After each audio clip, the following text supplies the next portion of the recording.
Welcome to Board Games and Chill. I am Nathan. I'm Jerome. And I'm Gabriella. So since this is our first video, we decided to, for the best way for everyone to know us, is to do our top 30. So this week we will be doing our 30 through 21, and then in 2 weeks we'll be doing 20 through 11, and then in 2 weeks after that we will be doing our final top 10. So I'm going to start off today. Is that okay? Yeah, and just so everyone knows, we haven't shared our list, so it's basically a surprise to each other because we thought it would be more fun that way.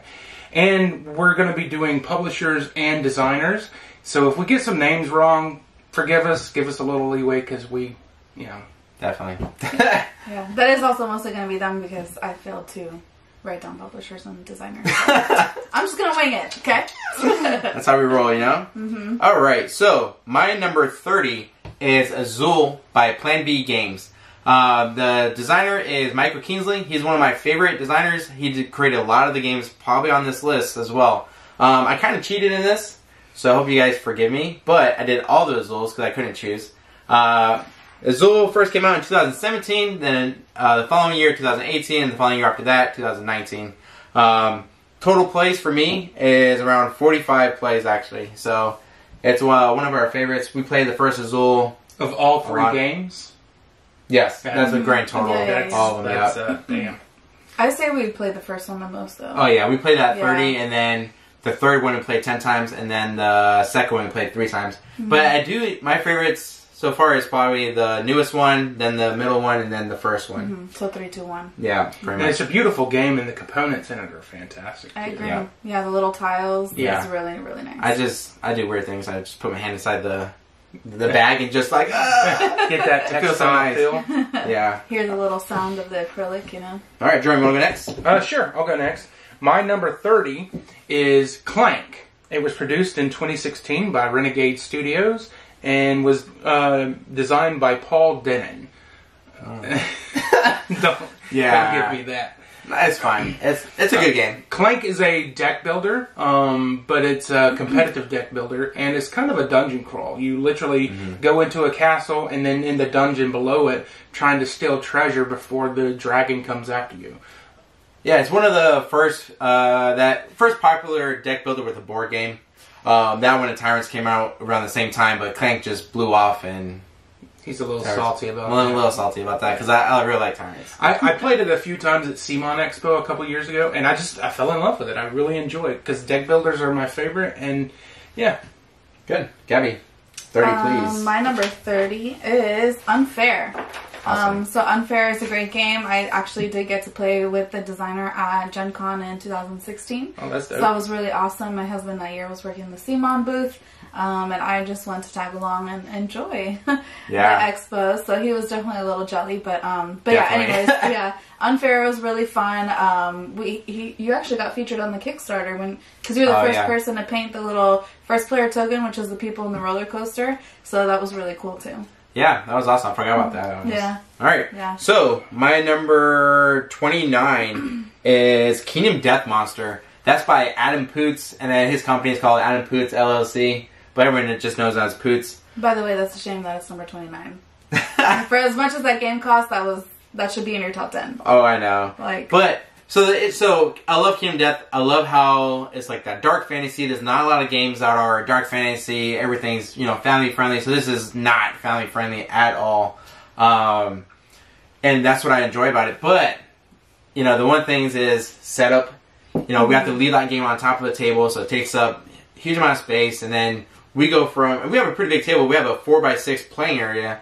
So we go from one side of the table to the other side of the table during the different stages. So. It's involved. Mm-hmm. Yeah. Yeah, and it sucks because if you can't leave it out, then you have to take all that time to put it back up. Yeah. Mm-hmm. And then when you come back to it, it's like, do I really want to take the time to set all of this up? Do I remember how to set all of this up? Do I remember all the rules for it? Yeah. So it might not get it to the table as much as you want because it is involved. Yeah. Mm-hmm. And I love it. It's just... when I think about, do I want to set that up and play that for, a while, or just play something that I know I can knock out in 2 to 3 hours, so. Mm-hmm. All right, that was my 29. Jerome? My 29 is Star Wars X-Wing, 2nd edition. It was published in 2018 by Fantasy Flight Games and was designed by Jason Little and Frank Brooks. I love Star Wars. It's one of my favorite fandoms. I just about everything I love. I played it up at Meeple Madness with one of my friends. It is a space skirmish game. You literally are flying X-Wings and TIE fighters and sometimes bigger ships. Does it feel thematic? It does. It really does. Because one of the expansions is basically a book of missions. And you can set up each side differently on the table, and one of the missions may be guiding cargo from one end to the other, trying to steal it from the Empire or stop the rebellion. So it does have a nice thematic feel to it. Awesome. Kevin? Mine was Near and Far. I did really enjoy that game. Nate and I played that game together as a 2-player campaign. We really do love Ryan Lockett games. They have been, I think, kind of nostalgic for us almost in a way, because when we first really got into hobby board gaming, Above and Below was one of our first purchases, and we loved it so much. So, you know, we always kept up with Ryan Lockett games. So I feel like you can never go wrong with anything from Ryan Lockett or Red Raven. No, and that was our first Euro-ish game. And we thought it was neat because it had the storytelling Above and Below. And then Near and Far, honestly, it kind of blew Above and Below away because how good that one is. I think he's just perfecting his craft. And we're excited to receive Sleeping Gods soon. I'm excited. So, okay, that was your 29, right? Yes. All right, so my 28 is Abyss. So Abyss was one of our first games, actually, and we bought it. Some guy was selling it, and we bought a whole lot of games that came in it. And what attracted us to that game was how pretty everything, the components were, the art, especially the jellyfish, the pink. Oh my goodness, amazing. It's a great, intro game. It's a great gamers game. I taught a lot of new people that game. It's a lot of fun. So that game was designed by Bruno Cathala. I mean, he's a legend. And it was published in 2014, and we have 18 plays of it. So I feel like we should have more. Well, we didn't keep track of games the whole time. Yeah, that's true. Since we've been keeping track of games, 18 plays. So yeah, that's true. You're on. My number 28 is Zombicide Invader, published in 2019 by Simon Games, and it was designed by Raphael Gutillon, Jean-Baptiste Lewin. I hope I said those right. Zombicide was first a zombie game, and then Invader came out a few years ago, and it basically takes place in space, and you're fighting these spawn monsters, and it has a huge map, sometimes a small map.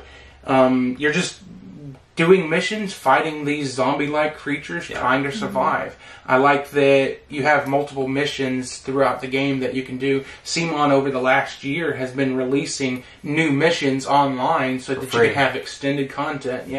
I like it at a 2-3 player count because then you get to do multiple characters. I agree. I had a bad experience at Simon Expo, and people were moving my pieces without even telling me because there were 8 people at the table, and you had some quarterbackers. That's way too many players. You know what's funny? My favorite memory of that game is when all 3 of us, right now we're in my room, so there's a painting area over here. All 3 of us just hunker down and did a conveyor belt. One of us would paint the zombies, white, and then one would put wash and one would put red.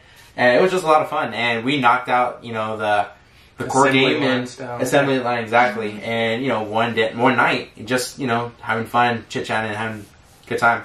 All right, that was your, what? 28. 28, Gabby. My 28 is Orleans. It's by TMG Games. I can see it from here. I can't see who the designer is, but Rainier Stockhouse. What he said.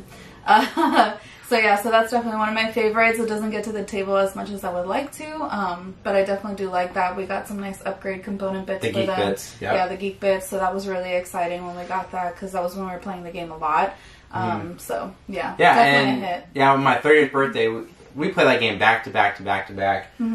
Different people, I was teaching different groups every time. For our birthdays we go ham on gaming, so a lot of people, a lot of fun. All right, so I am going to do 28. 27. 27, just kidding. It is Great Western Trails by Yeager Spiel, and this is one of my favorite designers, actually, is Alexander Pfister. I pretty much own all his games with the exception of Royale. I think it's called. Port Royale, that's what it is. Great Trails, we were hooked on it for a long time. We have 24 plays of it. And it's funny because it was one of our first Euro-ish games, and we thought it was a heavy Euro. And now, you know, probably medium for us. And, you know, our first game was 3 hours, and then went 2 hours, and now we knock out a game in an hour and a half. So it's a lot of fun. Jerome has some great experiences with that. I can't believe I actually don't have that on here. I think I actually forgot to include that, but it should be somewhere on my top 30. Wow. Spoiler, I guess. Yeah. All right, Jerome. My number 27 is Everdell. Oh, wait, quick question. Is Great Western Trails on your top 30? Great Western Trails is not on my top 50. I want to play it again. Because I've had my issues with it, and I like to replay games just to make sure how I feel. Yeah. So far, I haven't felt it. Yeah, it's a lot of game, and, you know, it takes time. Mm-hmm. Yeah. Sorry, go ahead. That's okay. So, yeah, before I was interrupted. 27 is Everdell. It's published in 2018 by Starling Games and designed by James Wilson. A friend of ours taught this to me a couple weeks ago. The game was fun. It's a worker placement. It has this beautiful tree that it keeps track of the seasons or phases. Yeah. You build a little city out of cards, and you're building your tableau builder. Yeah, tableau builder. And it's a city of little creatures and stuff, and then you got your worker placement aspect where you're gaining, you know, this or that to help you build your tableau. We played it 3 times in a row, and it was just, I really had fun with that game. So it's stuck in my mind. It's a cute game too. Yeah, it has such a nice table presence. Yep. You know, it does. That tree is. You walk by it, and everyone's gonna ask a question. You know, what game is that? Yeah. All right, babe. What number again? 27. 27. Oh, my number 27 is Food Chain Magnate. Ooh. Yeah, so that's a really good one. Yeah, we do really like that game a lot. We haven't played it as much as I would like to, but it definitely still made my top 30. I think one of my most memorable experiences was when we played with Anthony and Francis from Ant Lab Games. Yep. We played with them at Dice Tower Con in 2019, I want to say. Yeah, that sounds about right. Pretty sure it was 2019. So yeah, and Frances whooped our butts. Yeah, she the lemonade gang. Yeah, she cornered the lemonade market, and she killed it. She blew all of us out of the water. So shout out to Ant Lab and Frances. All right, so my number. Yeah, you know what I like about Food Chain too? Just a side note is I like how the game scales. Because we played with 2 players that played perfect, and you know we make the map smaller and then bigger. Player counts it's chaos, but it's fun. Yeah, I do wish the game was a little bit prettier. I feel like they could have worked on graphics a little bit, but it does fit for the theme and the era. Yeah, it's a splatter game, so. Yeah. I mean, have you seen the back of the box? Beautiful art. Yeah, the back of the box is just a plain white box. That's it. Yeah. All right, so that was your 27. So my 26 is Tyrants of the Underdark. That's by Gale Force 9, Peter Lee, Redway Thompson, Andrew Veen, they are the designers of the game. The game came out in 2016. It was my number 1 game for such a long time.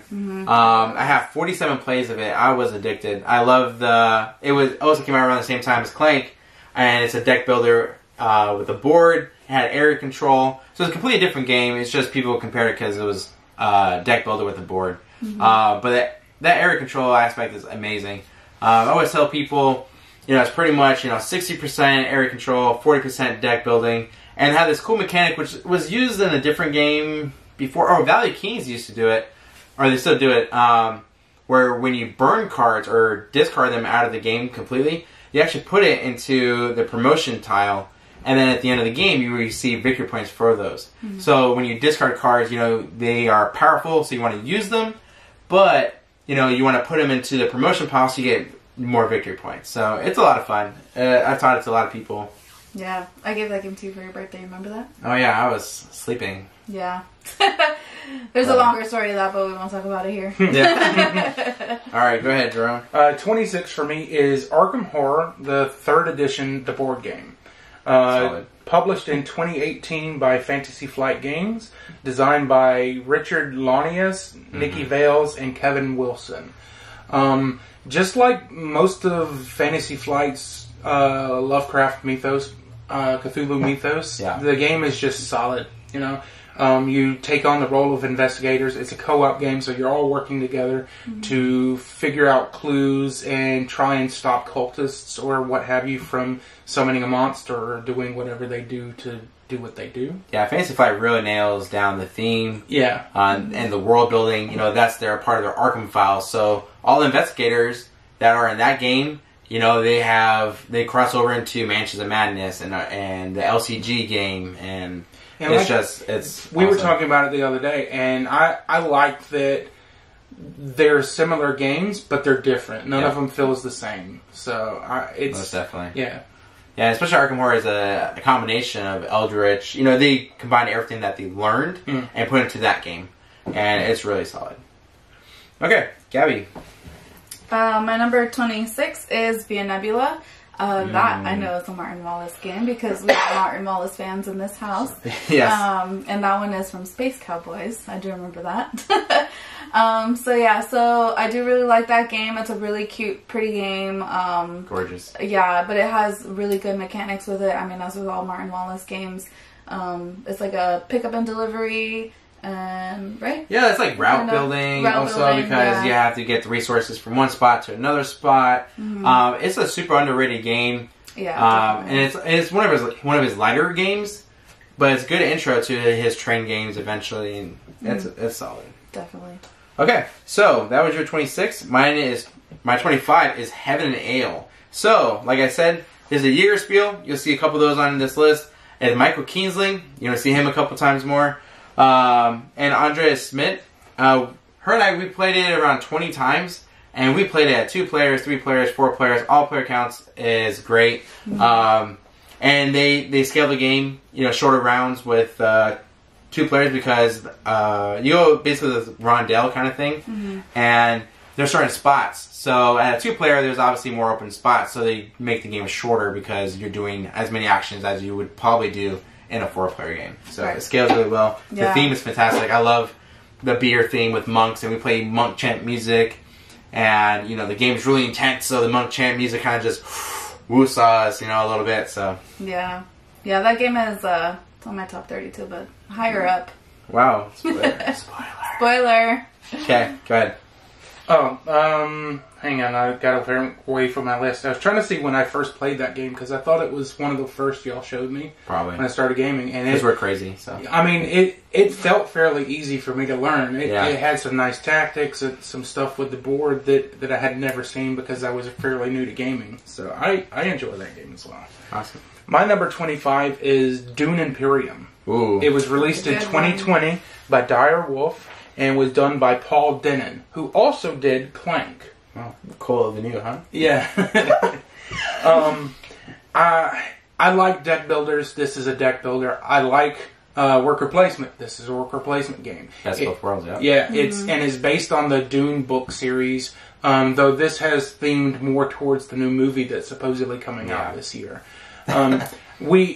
I'd heard a lot about it. People were talking, and I just had no interest because Dune, it honestly doesn't. Yeah, me neither. I have. So, but when Nate brought it home and was like, "You're just going to play this," pretty much. That's how it rolls. Pretty much. I enjoyed it. It was fun.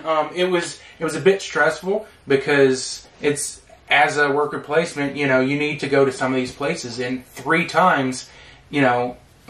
Nate's dad, Gabby's dad, Gabby, and Nate all went to the same place I really needed to go to get my engine going in a separate direction, and they blocked me, so I couldn't do it. But it wasn't aggressive, but it was anxiety ridden for me. I mean, worker placement games, someone gets you spot, you're like, no. Yeah. So, you know. Always.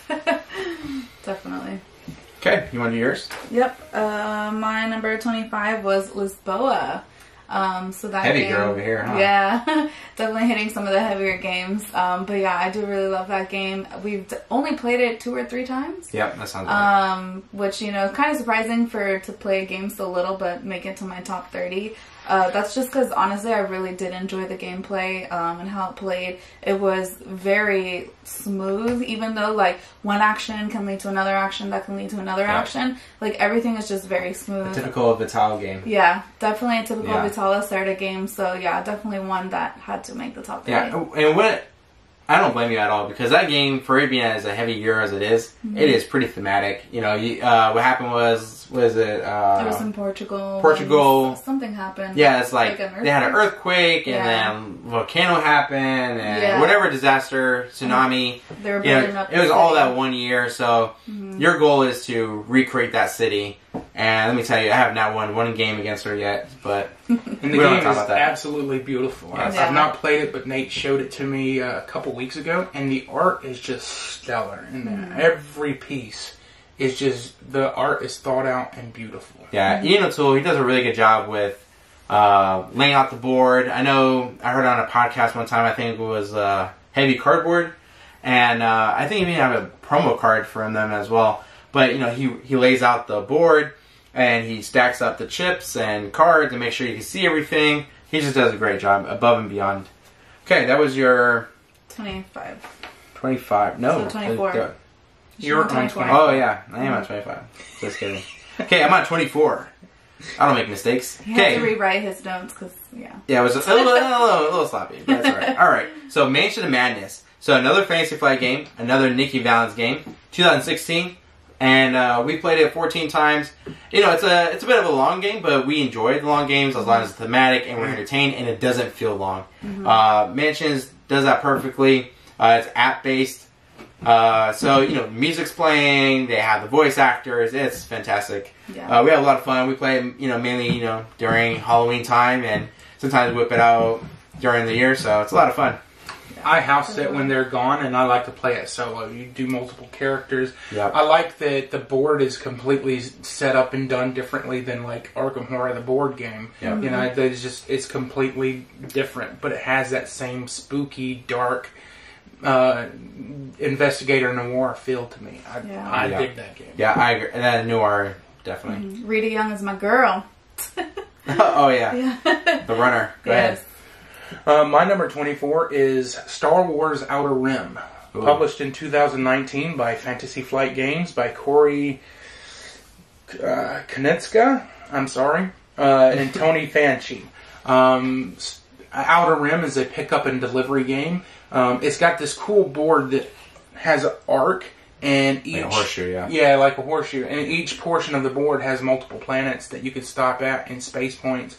And then there are cards that correspond with each of those planets that are basically events that can happen if you get stuck on the planet. Then you have to rules for moving and stopping and avoiding patrols yep. of the Empire, the Rebellion, the Hutts, and the Black Sun. And it has this deck of events that you can go through. I really enjoy that game. We get to play scoundrels, and we're smuggling goods or bounty hunters trying to get a bounty. Yeah. Yeah. It's a solid game. Like you said, with those events, it makes the game, like, replayable and easy to add expansions to. It's just... I really want to try the solo. I haven't done that. Yeah, I want to try... I hope they have Mandalorian expansion. Yeah, and then, you know, have the bounty of Baby game Yoda. is begging for expansions. Yeah. So Fantasy Flight, if you're listening to this awesome YouTube video, you should make expansion. Go ahead, my love. Soon. My number 24 is Brass Birmingham. Surprise, surprise, another Martin Wallace game. Told you guys. or MW, Martin Wallace. So Brass Birmingham made it on. Really enjoyed that game. I think I enjoyed it a lot more than I would have expected it to. Yeah. Not saying that I thought it was a bad game to begin with. I think I just liked the mechanics and the flow of the game and everything, how it played out.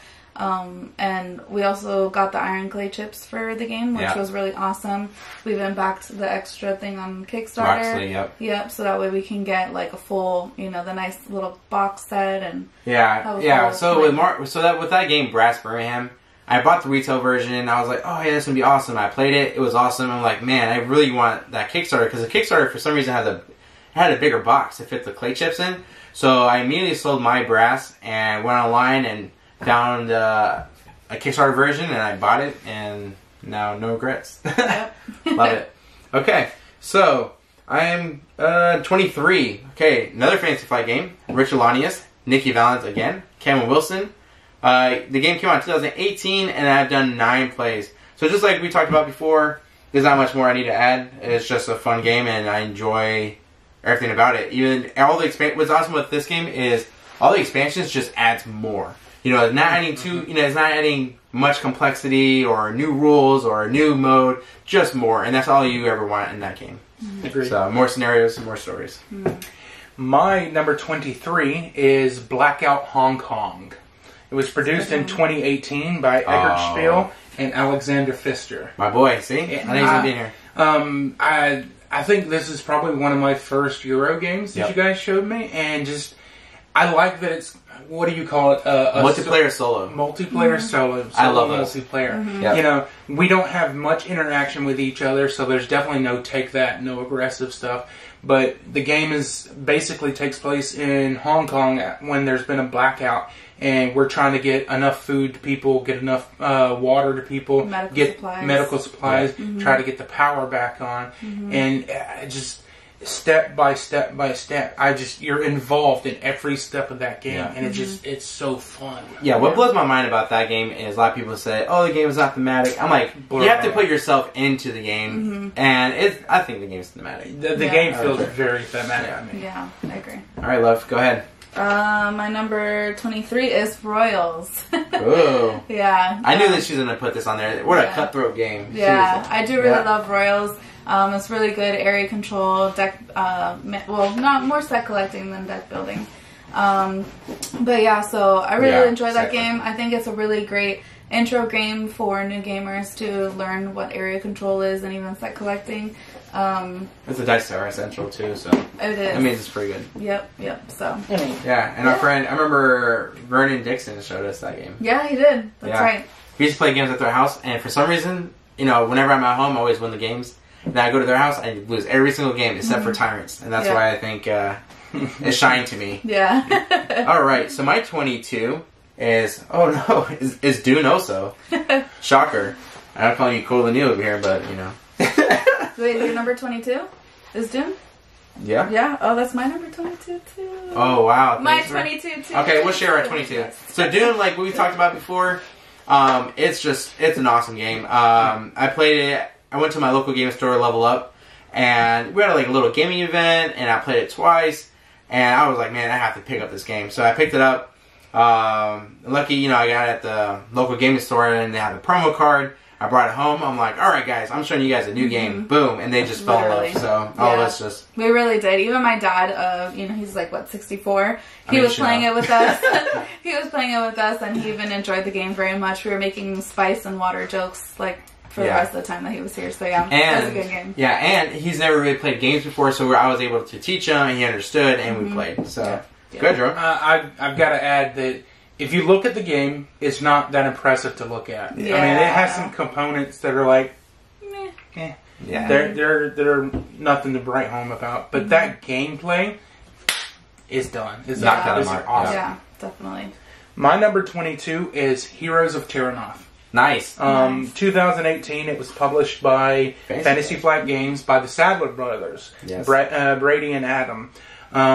This takes place in the Terranoth universe, and it's a co-op game. It's an adventure game, card game, but it's not like a deck builder or a. It's like a modular deck system. Yeah, it kind of like that because you can change up what enemies, what the boss is, and then what minions they're working with.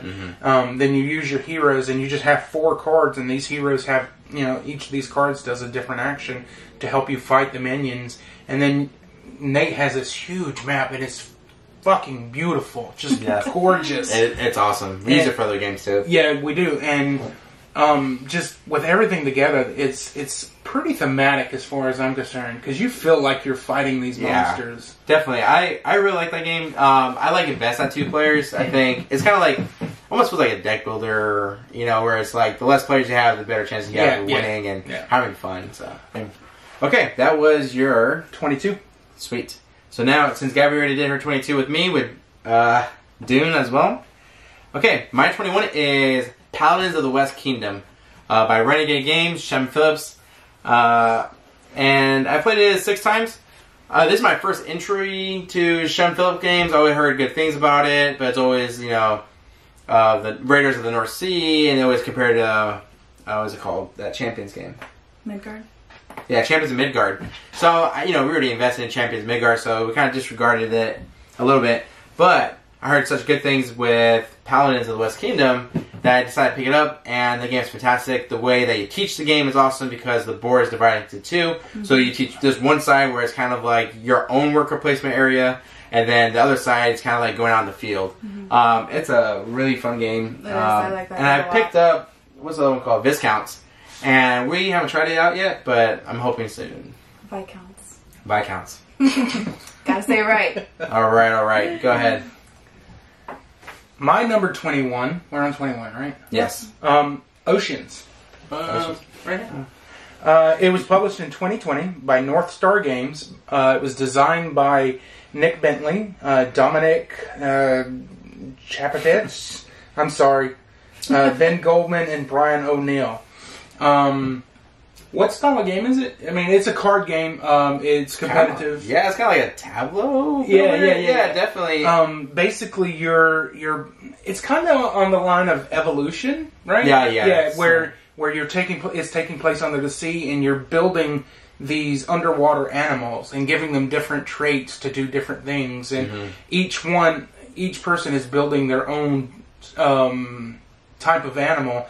And you can attack other people's animals, eat them. You got a tray of fish that you have to have enough to feed, you know, at the end of your turn, or your species starts dying off. Yeah. I really have enjoyed every game of that I've played, and I agree with you. And they did everything that they learned from Evolution and put into this game, Oceans.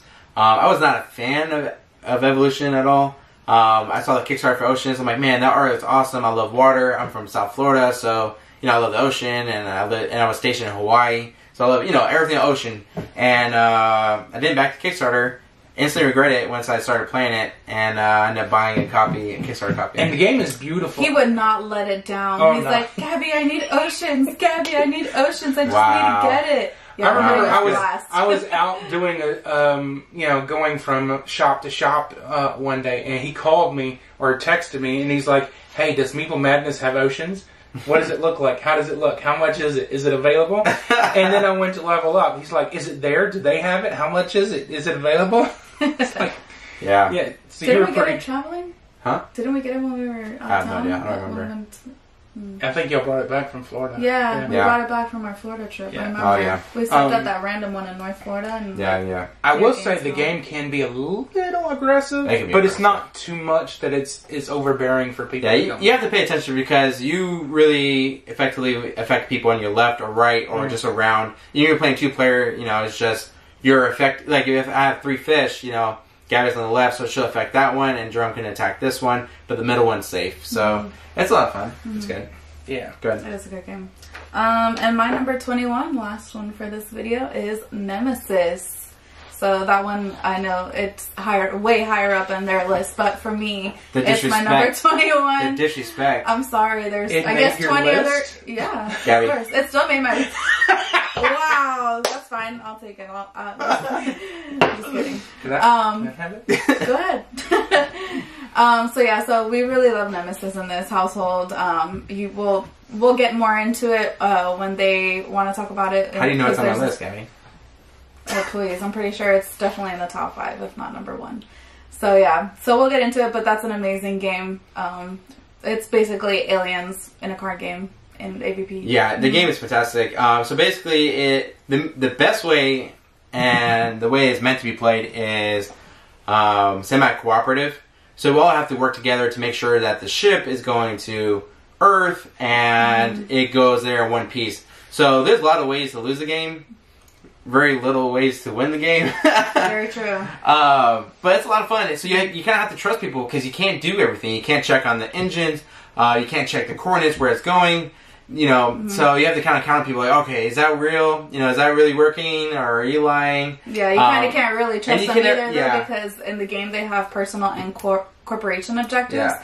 So, you know, somebody could be out for themselves or somebody could be out for the money, and you never know. So I want to do a quick story. Okay. So I was at a game store with my friend, and we decided to play Nemesis. We were playing as a 2-player, and I had the soldier, so I'm like this big, you know, badass soldier, you know, ready to hoo-yah and shoot things, and I got this key card, and my objective was to be the only survivor. So I got this key card that opened up the pod so I can go out early. So what I did was, I was like, alright, well, I'm a big badass soldier and deuces. I just left him alone. So he had to go run to the engines without getting killed. He had to run back to the coordinates and make sure he's going the right place.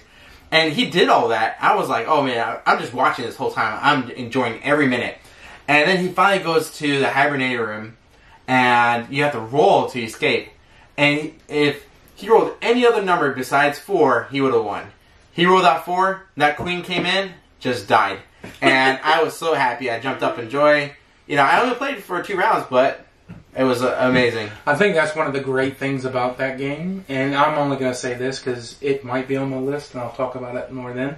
But one of the great things about that game is that I've been eliminated like 3 or 4 times. Yeah. And I enjoy just being a spectator after dying and watching what everybody does. Oh yeah, it's just fun. So many good gaming memories. And you can't take that game too serious. You know, some people they, oh no, I died. Sorry. It's like, who cares? You know, it's just it happens and that's it. Yeah. That game, I really wish we had like some like red and blue lights or something to like make it more like ambience. Yeah, I think that would be pretty dope. No, I mean, the only issue with the red lights is that they went old school, like early 90s, where you get contamination cards, and you don't know you're contaminated, but they give you this little red card reader, so you stick the card in there, and it's a red film, and it says if you're infected or not. So you can't really play with that, but you can do blue lights. Just don't be a cheater. Wow. Just don't be a cheater. I mean, in this house. She'd be like... Yeah, right. I do that without the red thing now. We had me over here 2 rounds later. Hey, y'all mind if I take this back and move it here instead? Yeah. But we appreciate you guys watching our video. Yeah. So in 2 weeks we will have another video. Numbers 11 through 20. Yeah, 11 through 20. Sure, that's one way to say it. If you go that direction. Or 20 to 11. Comment below. Let us know what games are in your top 30. What do you love? What do you enjoy playing? What style is your favorite game? And which list do you like the best? Ooh, that's a good one. So that's pretty much it. Yeah, I'm gonna put our links like down here. Links, down in the description bar. To our social media. We'll put it in the description bar. Yeah. So this is a lot of fun. So we'll definitely be doing this again. Definitely. Appreciate it. Thanks, guys. Bye.